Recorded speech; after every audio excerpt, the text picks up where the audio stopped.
인간의 모든 불행은 자신의 방에 혼자 앉아있지 못할 때 생긴다. 블레즈 파스칼. 혼자 있는 시간. 사람은 사회적 동물이다. 사람들 사이에서 존재할 수밖에 없다. 하지만 그럴수록 자기만의 시간이 필요하다. 사람은 혼자 있을 때 성장하기 때문이다. 뭔가를 배우거나 공부하기 위해서는 우선 혼자 있는 시간을 확보해야 한다. 관계에서 벗어나 홀로서기를 해야 한다. 책을 읽을 때도 그렇고 뭔가를 생각할 때도 그렇다. 사람 사이에 있으면서 책을 읽고 사색할 수는 없는 법이다. 근데 혼자가 된다는 건 쉬운 일이 아니다. 필요성을 느끼고 의지가 있어야 한다. 혼자 있는 걸 못 견뎌 하는 사람들이 있다.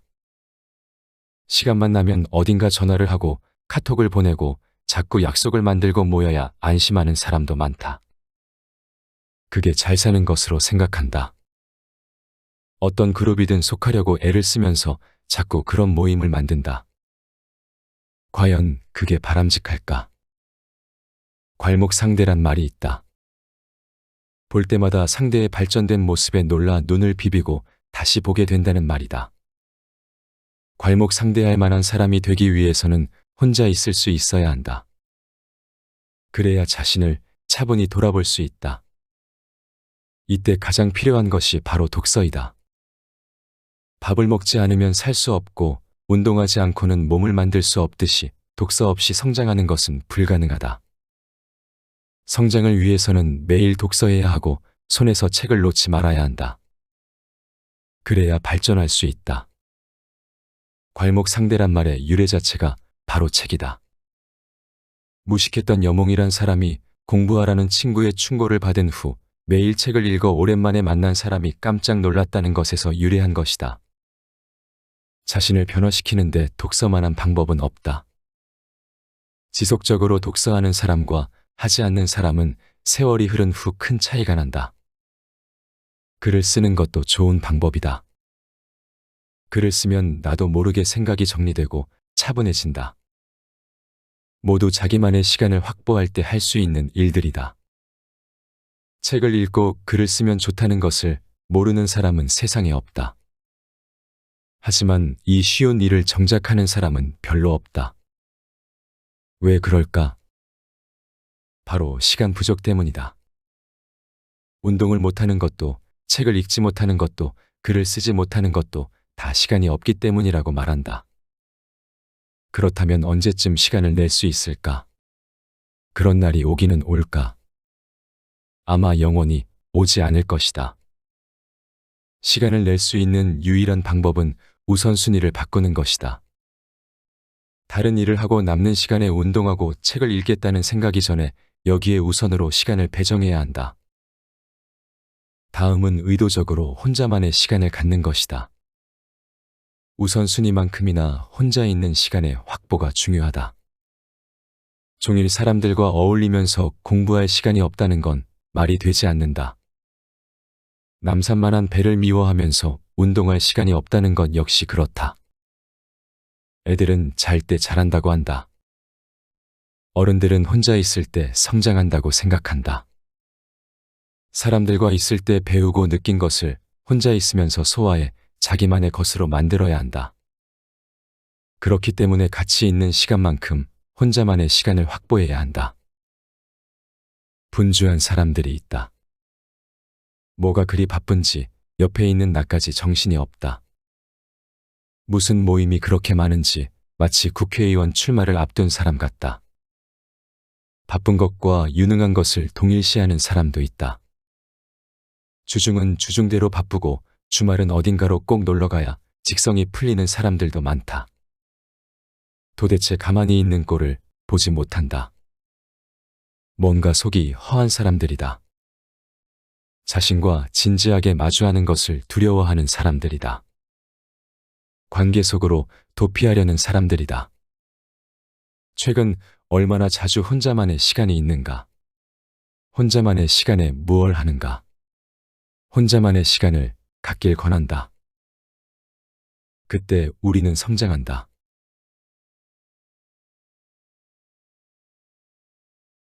제약의 역설. 우리는 제한된 세상에서 살고 있다. 돈도 시간도 공간도 제한적이다. 제한은 어떤 면에서는 자연스러운 일이다. 하지만 사람들은 제한을 싫어하고 괴로워한다. 제한은 당연한 것이다. 제한이 없는 상황은 존재하지 않는다. 제한은 우리를 구속하지 않는다. 오히려 제한 덕분에 잘 살고 있고 잘 살 수 있다. 모든 자원이 무제한이면 전략이고 전술이고 필요 없다. 좋은 사람을 잔뜩 데리고 무제한의 자금을 갖고 데드라인 없이 일하는데 무슨 전략이 필요할 것인가? 조선일보 기자가 건축가 승효상 선생에게 건축가에게 제약이란 어떤 것인지 묻는 기사를 본 적이 있다. 기자는 만일 아무런 제약이 없이 마음대로 건물을 지을 수 있다면 어떤 건물을 짓고 싶으신가요? 하고 물었다. 승효상 선생은 단호하게 그럼 저는 설계를 못합니다 하고 답했다. 건축가로서 그동안 부딪혔던 온갖 한계와 제약 때문에 하지 못했던 일들의 리스트를 펼쳐놓을 줄 알았는데 그게 아니었다. 현실적인 조건이 없으면 아무것도 설계할 수 없다는 것이다. 어쩌면 우리는 주어진 한계 때문에 꿈을 꾸고 그 한계 때문에 고민하고 그 한계를 딛고서 성장하는지 모른다. 우리는 늘 주어진 조건이 문제라고 탓한다. 하지만 한계란 사실 디딤돌일 수 있다. 바둑의 조은현도 바둑의 제한 시간에 대해 비슷한 견해를 털어놓는다. 제한 시간은 필요하고 꼭 있어야 한다는 것이다. 무제한의 시간을 준다고 더 좋은 수가 나오는 것은 아니란 것이다. 그래서 바둑에는 장고 끝에 악수 둔다는 말이 있다. 오래 생각한다고 꼭 좋은 아이디어가 나오는 것은 아니란 것이다. 세상도 마찬가지이다. 시간 제한과 초읽기라는 틀 안에서 사는 것이다. 사람의 능력은 평상시에 큰 차이가 없다. 자기의 한계에 부딪힐 때 자기 안에 숨겨진 놀라운 능력을 발견하게 되는 것이다. 인간은 가장 큰 제약 속에서 가장 훌륭한 업적을 남긴다. 제약은 건축술에 가장 가까운 친구인 것처럼 보인다. 혁신의 박차를 가할 때 최악의 선택은 지나친 자금 지원이다. 창의성은 구속받는 상황을 좋아한다. 프랭크 로이드 라이트의 말이다. 헨리 포드도 비슷한 말을 했다. 우리는 느긋한 연구 방법에 의한 것보다 어쩔 수 없이 선택한 방법으로 제작하고 판매할 때 더 많은 발견을 한다. 자원의 결핍은 제약이 아니라 축복일 수 있는 것이다. 제약의 역설이다.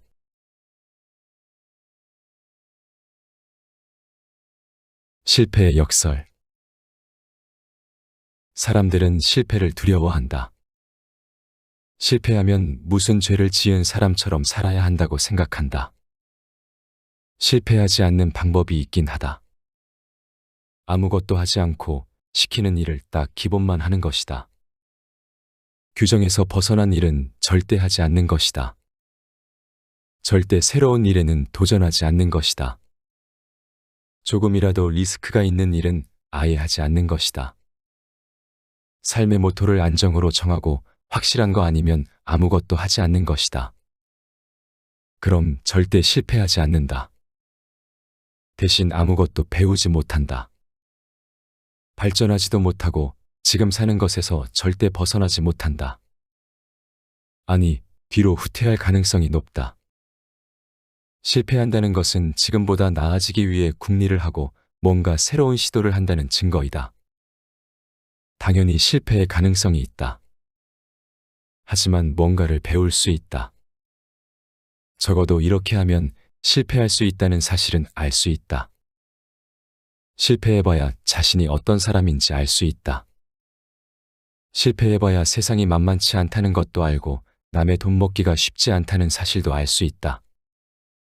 또 내가 어려우면 대부분의 사람들이 고개를 돌린다는 사실도 알 수 있다. 한마디로 철이 드는 것이다.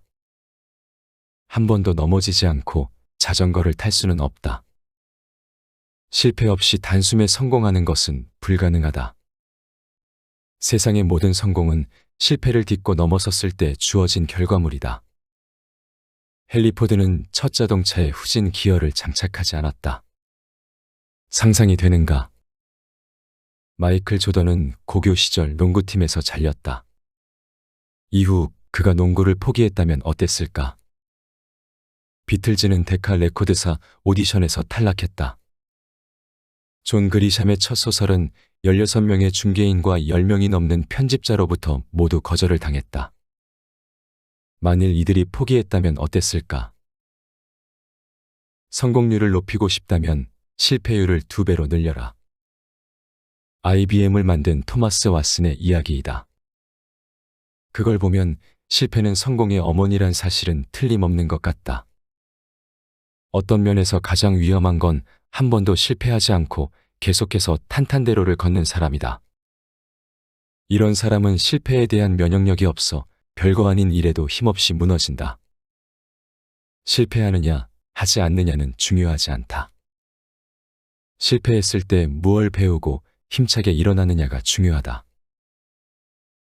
실패를 딛고 일어선 대표 선수는 해리포터 시리즈를 쓴 조앤 롤링이다. 그녀는 2008년 하버드대 졸업식에서 이렇게 얘기했다. 여러분은 실패에 익숙하지 않습니다.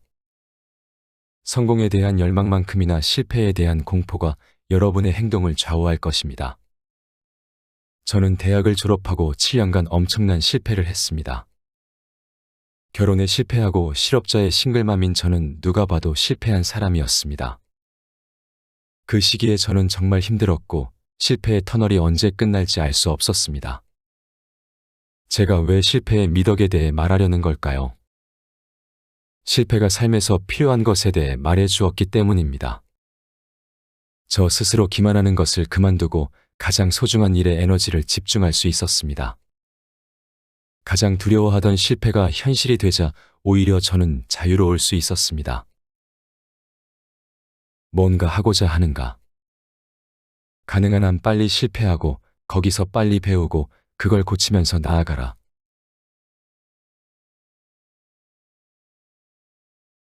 준비하면 사라진다. 누구나 불안감을 갖고 있다. 대부분의 불안에는 이유가 있다. 본인이 인지하는 경우도 있고 그렇지 않은 경우도 있다. 하지만 이유 없는 불안은 없다. 시험은 닥쳐오는데 공부를 하지 않으면 불안하다. 마감일이 다가오는데 원고를 써놓지 않으면 불안하다. 은행 잔고가 없는데 흥청망청 쓰면 불안하다. 생전 운동하지 않으면서 날이면 날마다 술을 퍼마시면 불안하다. 조만간 몸에 이상이 올 것을 알기 때문이다. 그렇기 때문에 불안을 없애는 최선의 방법은 불안의 원인을 없애는 것이다. 하기 싫어도 꼭 해야 할 일이 있으면 해치우는 것이다. 직장을 다니는 사람들의 공통심리 중 하나는 불안과 두려움이다. 지금은 그런대로 먹고 살 수 있지만 만약 직장을 그만두게 되면 어떻게 하지란 생각이 늘 머릿속에 있기 때문이다. 나이가 젊고 직장에서 인정을 받을 때는 덜한다. 하지만 나이가 들고 직장에서 눈치를 주기 시작하면 불안감은 커진다. 나 역시 그랬다. 누구나 가질 수밖에 없는 원초적 불안이다. 누구도 이로부터 자유로울 수 없다. 만약 자신의 주특기가 명확하고 직장을 나가도 생계를 꾸릴 수 있다는 자신감이 있다면 이런 불안은 사라질 것이다. 핵심 키워드는 바로 미리미리 철저히 준비하는 것이다. 일이 닥치기 전에 대비하는 것이다. 해야 할 일을 하지 않을 때 불안은 찾아온다. 귀찮고 하기 싫어도 꼭 해야 할 일을 할 때 마음의 평화는 찾아온다. 평소에 운동을 열심히 하면 건강에 대한 염려는 사라진다. 전쟁에 많이 대비할수록 전쟁에 대한 불안은 없어진다. 내 일을 위한 최선의 준비는 오늘의 일을 가장 훌륭하게 하는 것이다. 단점이 장점이 된다. 여러분은 어떤 장점을 갖고 있는가? 어떤 단점을 갖고 있는가? 장점은 좋고 단점은 나쁘다고 생각하는가? 내 생각은 다르다. 장점이 단점이 될 수 있고 단점 또한 장점이 될 수 있다. 남들과 똑같이 보는 대신 남들과 다르게 볼 수 있어야 한다. 장점에서 위험한 면을 찾아 조심해야 하고 반대로 단점을 장점으로 승화시킬 수 있어야 한다. 때로는 단점이 장점이 된다. 난독증이 그렇다. 난독증은 선천적인 읽기 장애이다. 이들은 문자를 제대로 읽지 못한다. 큰 약점이다. 근데 성공한 기업가 가운데 유난히 난독증 환자가 많다. 버진그룹의 리처드 브랜슨, 이케아의 잉바르 캄프라드, 제트블루의 데이비드 닐, 증권사 찰스 슈왑의 찰스 슈왑, 시스코의 존 체인버스 등은 모두 난독증을 갖고 있다. 이들은 사람들과 잘 사귀지 못한다. 열등생이 많아 아웃사이더로 자란다. 근데 덕분에 혁신가가 된 것이다. 이들은 자기만의 세계에 빠져 있을 가능성이 높다. 다른 사람의 시선에 상관하지 않고 위험을 무릅쓰고 새로운 세계에 도전한 덕분에 최고의 기업가가 된 것이다. 쉽게 빠져드는 중독성도 그렇다. 중독성은 매우 위험하다. 술이나 게임, 도박, 마약 등등. 하지만 역으로 무엇에 빠지지 않고는 성공을 거두기 어렵다. 악기든 미술이든 스포츠든 빠져야 한다. 괴짜로 비칠 수 있다. 편집광만이 살아남는 것이다. 고집스러운 것도 그렇다. 남의 말을 잘 듣지 않으면 고집불통이란 말을 듣는다. 근데 성공한 사람들은 고집스러운 면이 있다. 특히 어떤 일을 추진할 때 그렇다. 주변 사람들이 아무리 말려도 듣지 않는다. 만약 이병철 회장이 주변 사람 말을 들었다면 반도체에 투자했을까? 정주영 회장이 자동차에 투자했을까? 이런 것을 보면 세상에 좋기만 한 것은 없다. 나쁘기만 한 것도 없다. 좋은 것과 나쁜 것은 늘 섞여 있다. 장점이 단점이 되고 단점이 장점도 된다.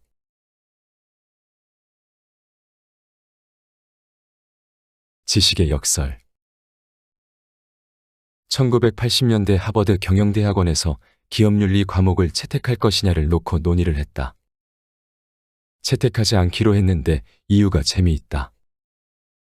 들어야 할 사람은 채택을 안 할 것이고 듣지 않아도 될 사람은 채택할 것이기 때문이다. 강의를 다니다 보면 재미난 현상을 발견한다. 책을 읽고 강의를 열심히 듣는 사람 중에는 강의 들을 필요가 없는 사람들이 많다. 이미 잘하고 있기 때문이다. 근데 정말 강의를 들어야 할 사람들은 강의를 들으려 하지 않는다. 필요성을 느끼지 않는다. 그러면서 점점 격차가 벌어진다. 반듯한 사람은 점점 반듯해지고 삐딱한 사람은 점점 삐딱해진다. 격차가 벌어지는 것이다. 돈 문제도 그렇다. 삼성의 이건희 회장은 최고 부자다. 몇 대가 먹고 놀아도 걱정이 없는 사람이다. 하지만 그는 늘 5년 후 먹거리를 생각하면 잠이 오지 않는다고 얘기한다. 반면 노숙자들은 별다른 걱정이 없어 보인다. 옆에 사람들은 걱정하는데 정작 본인들은 태평이다.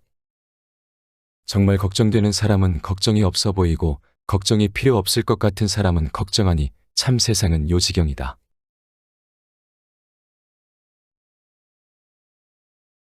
가장 큰 리스크.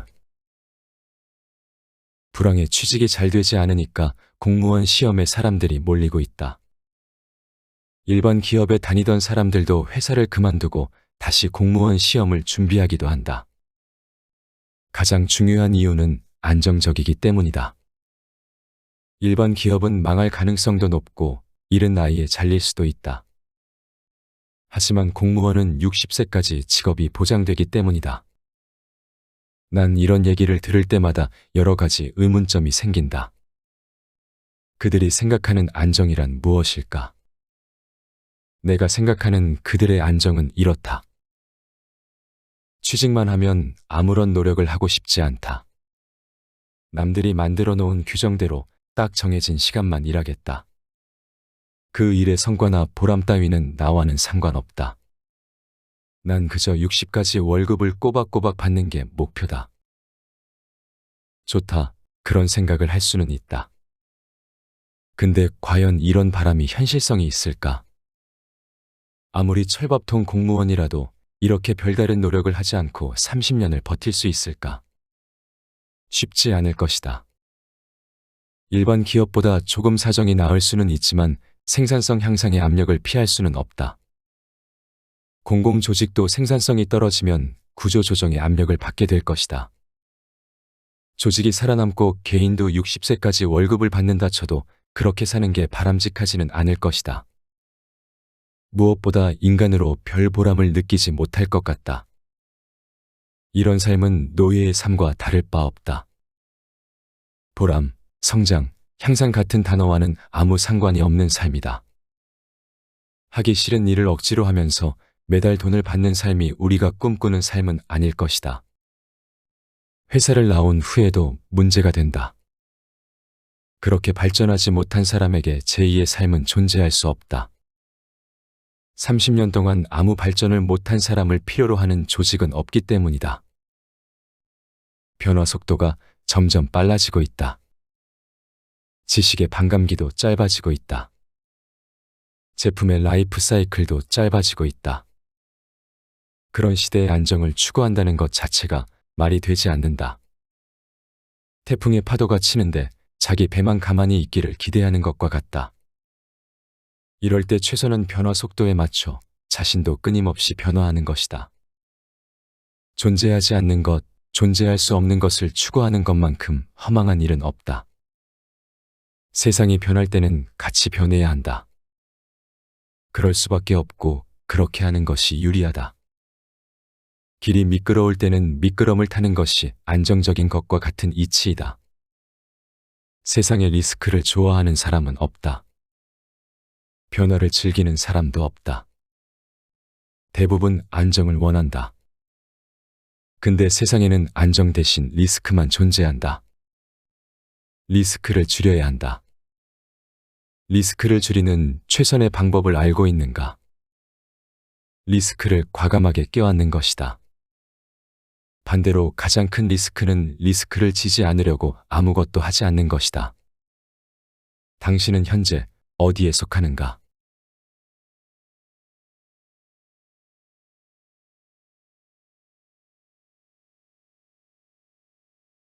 앞에서 소개한 내용은 인생은 역설의 역설이다에서 가져왔다. 옛날 중국 북쪽 변방의 요새에 한 노인이 살았다. 어느 날 그의 말이 오랑캐 땅으로 도망쳐버렸다. 마을 사람들이 모두 이를 위로하자 노인은 이것이 무슨 복이 될는지 어찌 알겠소라고 덤덤하게 말했다. 몇 달 뒤 도망간 말이 오랑캐의 준말을 데리고 돌아왔다. 마을 사람들이 모두 이를 축하하자 노인이 말했다. 그것이 무슨 화가 될는지 어찌 알겠소. 집에 좋은 말이 생기자 노인의 아들이 그 말을 타고 달리다가 말에서 떨어져 다리가 부러졌다. 사람들이 위로하자 노인이 말했다. 이것이 혹시 복이 될는지 어찌 알겠소. 1년 뒤 오랑캐들이 변방으로 쳐들어오자 장정들이 싸움터에 나갔다. 변방 근처의 사람들은 열의 9이 죽었는데 노인의 아들은 다리를 다친 까닭에 징집을 피해 무사할 수 있었다. 복이 화가 되기도 하고 화가 복이 될 수도 있다. 좋은 일이 생겼다고 자만하지 말고 반대로 불행한 일을 당했다고 낙심할 필요도 없다. 이 책은 인생의 역설에 관한 책이다.